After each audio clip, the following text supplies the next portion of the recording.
El dentista, como prescriptor y responsable del resultado final en la elaboración de las prótesis dentales, debe conocer no solo los materiales que necesitará y el trabajo a realizar en la clínica, sino también los materiales adecuados y las técnicas que el protésico dental utiliza para la elaboración de una prótesis en el laboratorio.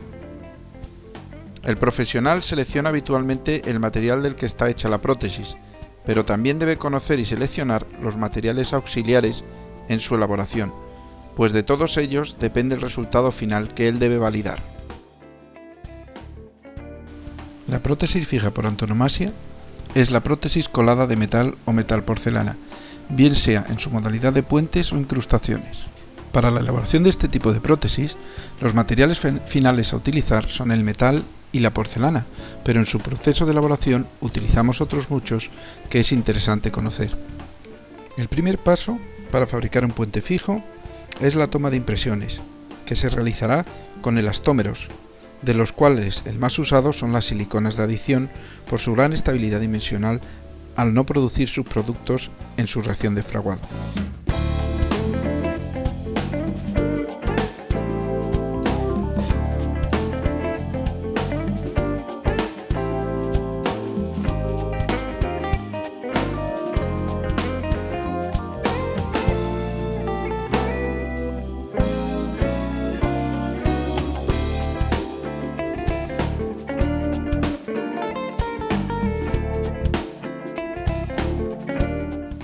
Esta silicona la manejaremos en dos consistencias distintas, masilla y ligera, que nos permiten utilizar las técnicas de doble impresión para aprovechar la mayor precisión de detalle de la silicona fluida y la mejor estabilidad dimensional y rigidez de la silicona pesada. El único problema de estos materiales a la hora de la precisión de detalle es su hidrofobia, que los fabricantes tienden a minimizar añadiendo al material elementos tensioactivos.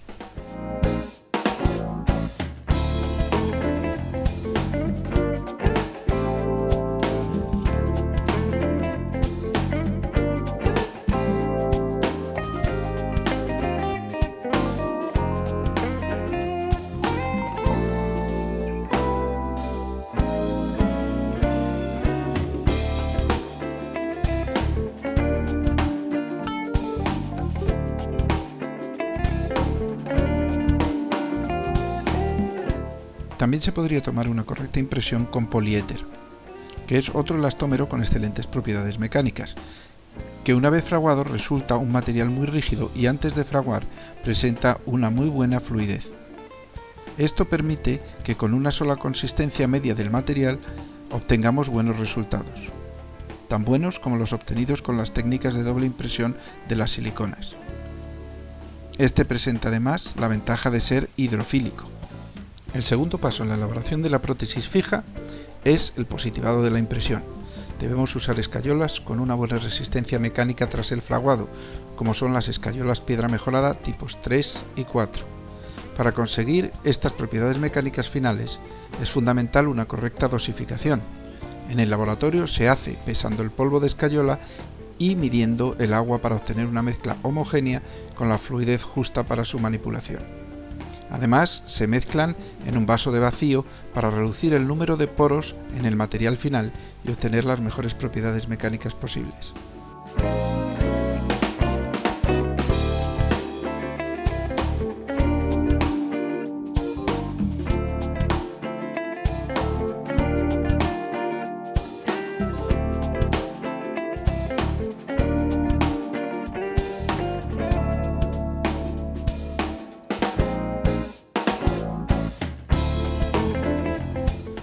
A la hora del positivado es importante el tixotropismo de este material, que lo hace más fluido cuando lo vibramos, permitiendo una mejor precisión de detalles en el modelo final y sobre todo una mayor eliminación de atrapamientos de aire y por tanto de poros que debiliten la estructura.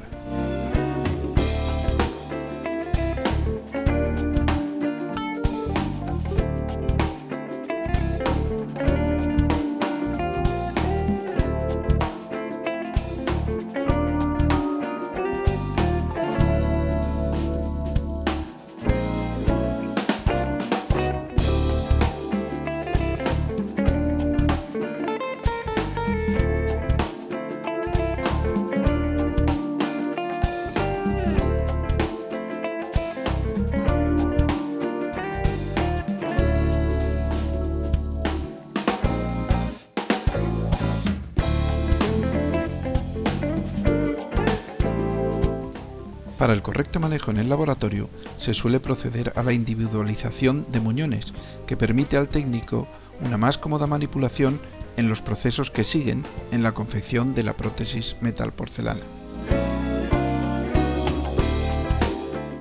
Una vez obtenido el modelo con el que se trabajará en el laboratorio, el siguiente paso consiste en la elaboración de un patrón de cera con la forma y dimensiones de la estructura metálica que queremos confeccionar. En este proceso, que se conoce como encerado del muñón, la cera utilizada se tiene que manipular en el laboratorio, de manera que su temperatura de fusión o ablandamiento será lo suficientemente baja para poder alcanzarla en el laboratorio con técnicas e instrumentos sencillos, pero a la vez lo suficientemente alta como para que a temperatura ambiente no se deforme prácticamente. Además, a esta temperatura debe ser rígida y frágil para poder recortar y tallar su superficie dando forma al diente. El técnico de laboratorio lo primero que coloca es un separador sobre la superficie del troquel, que cubre todo excepto la zona del cuello de la preparación. Seguidamente trabaja fundiendo la cera, calentándola con un instrumento hasta hacerla líquida, para depositarla fluida sobre el troquel y que ésta se adapte al muñón.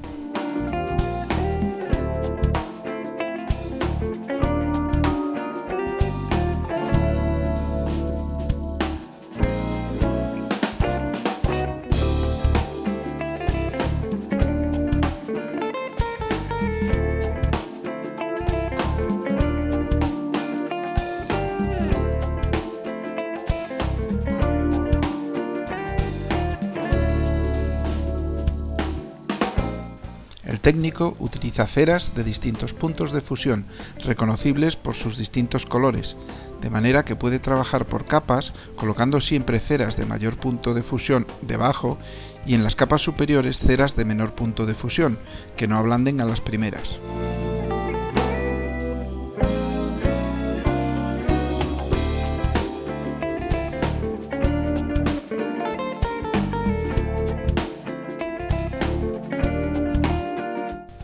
Pero la característica más importante de estas ceras es que cuando las calentamos a elevadas temperaturas en un horno, son capaces de volatilizarse sin dejar ningún tipo de residuo.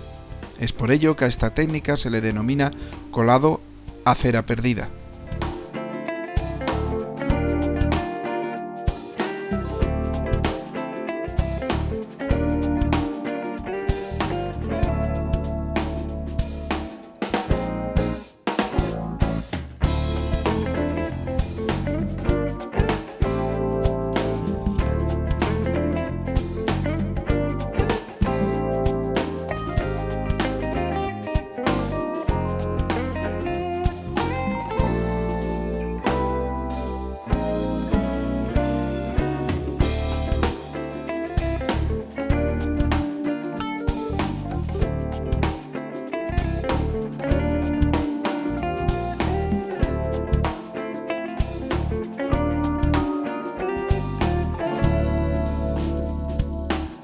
El técnico de laboratorio debe diseñar con cera toda una estructura que, al desaparecer por acción del calor, permita la entrada del metal a través de una serie de bebederos hasta el hueco dejado por nuestro patrón de cera.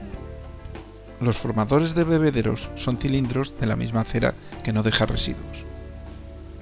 En el diseño de estos bebederos, el técnico tiene que considerar el centro térmico de la estructura, donde el metal se mantendrá más tiempo fluido, la forma de rellenar el metal y el escape del aire que queda retenido en el interior de esta estructura, para que así no queden poros en el metal.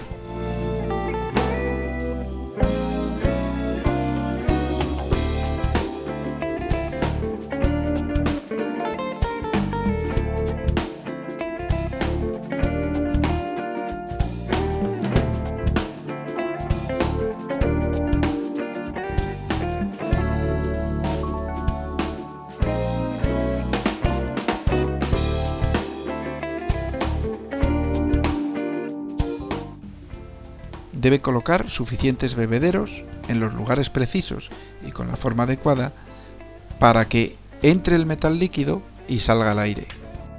Una vez confeccionado el patrón de cera, llega el momento de transformar dicho patrón en metal. Para ello vamos a revestirlo con un material fluido que fraguará En un primer lugar, se adaptará perfectamente a la superficie de la cera y una vez solidificado la incluirá. A este material se le conoce como revestimiento. El revestimiento debe resistir bien las temperaturas altas para poder volatilizar la cera y servir de receptáculo para el metal fundido. Al enfriarse el metal y solidificar, obtendremos un patrón idéntico al de la cera, pero en metal. Para todo ello, el técnico de laboratorio debe incluir la cera dentro de un cilindro en cuyo interior se verterá el material de revestimiento fluido, sin fraguar, y se dejará el tiempo necesario para que solidifique. El material de revestimiento también tiene que cumplir una serie de requisitos, ya que su expansión térmica, higroscópica y de fraguado, sumadas, deberán contrarrestar la expansión térmica del metal que vayamos a utilizar, de manera que las dimensiones de nuestro patrón metálico, una vez frío, sean idénticas al patrón de cera. Los revestimientos, una vez fraguados, deben ser además materiales fáciles de eliminar para no dañar la estructura del metal que contienen. Tienen fundamentalmente dos componentes: un material refractario, generalmente sílice, que resiste grandes temperaturas casi sin deformarse, y un material aglutinante, yeso, sílice o fosfato. Los revestimientos se clasifican fundamentalmente en función de sus aglutinantes. El siguiente paso en el proceso de laboratorio es lo que denominamos propiamente el colado del metal. Consiste en rellenar el hueco dejado por la cera dentro del revestimiento con un metal fundido, con ayuda de una máquina de centrífuga. Para ello se precalienta el cilindro del revestimiento junto con el crisol, que es como denominamos al elemento cerámico donde se fundirá el metal. Con este precalentamiento conseguiremos que desaparezca la cera sin dejar residuo alguno y que el material de revestimiento sufra su expansión térmica. A continuación se colocan ambos en la centrífuga y es en ella donde se funde el metal, y al hacerla girar, este se introduce por acción de la fuerza centrífuga en el hueco dejado por la cera.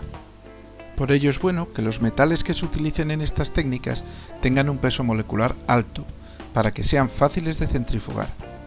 Las aleaciones de oro, compuestos de cromo cobalto o cromo níquel, son los más adecuados. Y también es por ello por lo que las aleaciones de bajo peso molecular como el titanio son difíciles de colar y se manipulan casi siempre por mecanización. Los metales más usados en estas técnicas son las aleaciones nobles de oro y las aleaciones menos nobles de cromo cobalto.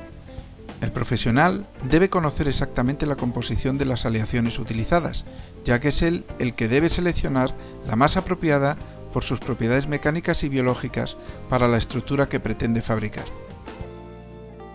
Una vez colada la estructura metálica, se procede a la eliminación del revestimiento y terminación de la misma. Si nuestra corona final va a ser solo metálica, hay que liberar el metal del revestimiento, separarlo de los bebederos y luego pulir adecuadamente su superficie hasta dejarla totalmente lisa y brillante, y sin irregularidades para minimizar la adhesión bacteriana una vez colocada en boca. Con ello, la estructura estaría terminada tras el pulido. Para pulir el metal, se utilizan secuencias de fresas cada vez menos abrasivas, terminando incluso con pastas abrasivas muy finas. Cuanto más duro es el metal, mejor y más fácil será su pulido. Pero si la estructura va a ser para una prótesis metal-porcelana, esta deberá ser tratada en el horno para oxidar su superficie en la zona que va a ir cubierta de porcelana.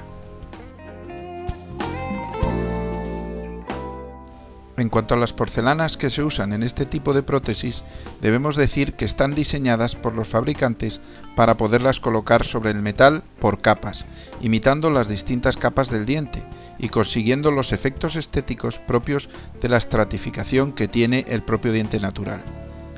Por ello, los fabricantes nos proporcionan polvos de porcelana que al mezclarlos con el agua destilada nos permiten obtener porcelanas totalmente opacas que en capa muy fina van a cubrir el color gris o amarillento de la cofia metálica. Colocando una o dos capas de opáquer, el color resultante es más parecido al del diente final. Tras la cocción en el horno del opáquer, el técnico del laboratorio colocará sobre este porcelanas que una vez cocidas tendrán el aspecto de la dentina. Debe seleccionar el color de la gama de porcelanas para dentina profunda y dentina superficial de que dispone. Una vez mezclado el polvo con el agua destilada y obtenida la pasta de porcelana, se comienza a dar forma al diente. Para poder distinguir las distintas capas de porcelanas que va colocando, estas contienen en su polvo pigmentos de colores vivos, que luego desaparecerán con la cocción.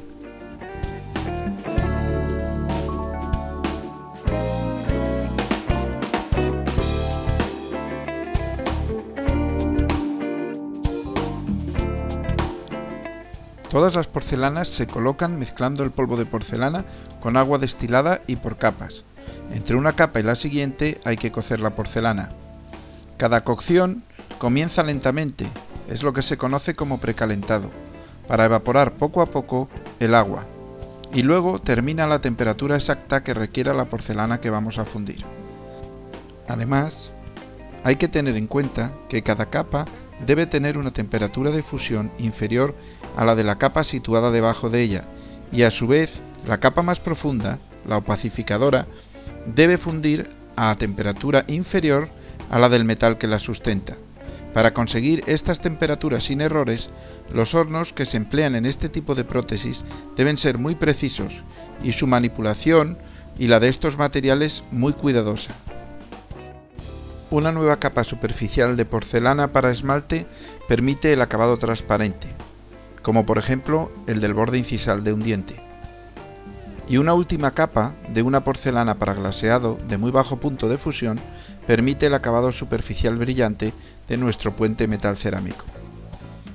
También hay porcelanas de colores más intensos para poder maquillar en superficie los detalles que no hayamos conseguido reproducir con la gama de colores de las anteriores, como por ejemplo el color más oscuro de los cuellos dentales.